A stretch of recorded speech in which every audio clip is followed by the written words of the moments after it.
UFC 173 is in the books, and what can you say about TJ Dillashaw that Joe Rogan hasn't already said? It was a masterful performance.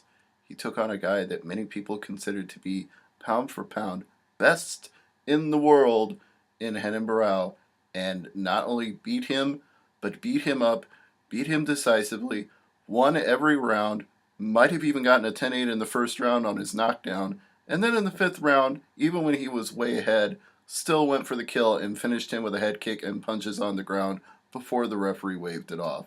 2:22 of the fifth round. Nobody saw this coming. Even Team Alpha Male seemed pleasantly surprised, and they should be, given that it's been a long time coming for them. But your new, undisputed UFC Bantamweight champion of the world is, believe it or not, TJ Dillashaw. Other action from the evening at UFC 173. At light heavyweight, Daniel Cormier threw Dan Henderson around like a rag doll, pretty much beat him up, and then, much like TJ Dillashaw, he didn't leave it to chance in the final round. He made his point by getting a submission. Dan Henderson did not or could not tap out. He went out cold, so it was a technical submission, and what can you say? Again, Daniel Cormier looks like one of the best light heavyweights on the planet right now. Maybe that's because he hasn't fought John Jones or Alexander Gustafsson yet, but you know what? He's right up there.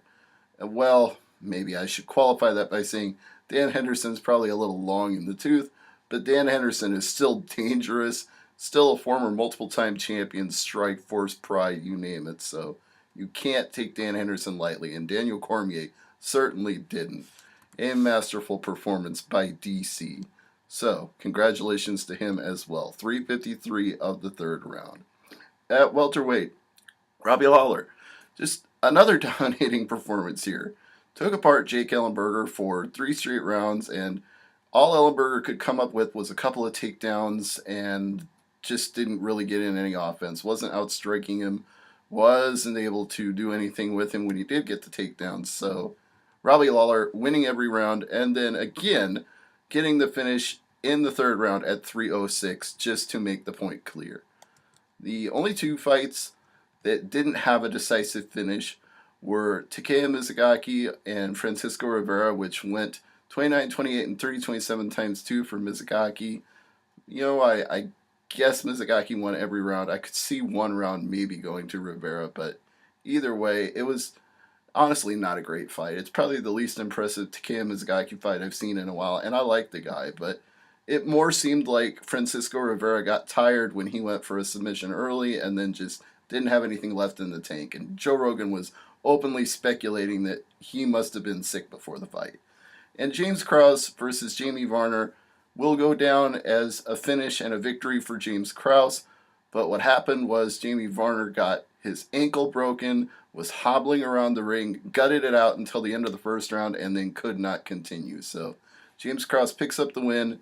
Did not finish him with strikes or a submission, but he picks up the W. So, hey, you got to give it to Krause. And you know what? I will, because I actually picked him to beat Varner, so I'm not going to complain too much about it. Prelims on Fox Sports 1, Michael Chiesa defeating Francisco Trinaldo 30-26 times 2 and 30-27, and it was indeed that dominant. He pretty badly beat up Trinaldo in this fight. And speaking of beat up badly, Tony Ferguson just blasted Katsunori Kikuno with a right hook that made him fall backwards and splash and bounce his head like a basketball off the canvas. So 4:06 of the first round, the lightweight Tony Ferguson, El Kukui, gets the job done. Chris Holdsworth defeated Chico Camus 30-27 across the board. It was a decent fight. Not anything to write home about, just Holdsworth using his wrestling and taking Camus down over and over again, and Camus couldn't do anything about it. Mitch Clarke defeated Iaquinta.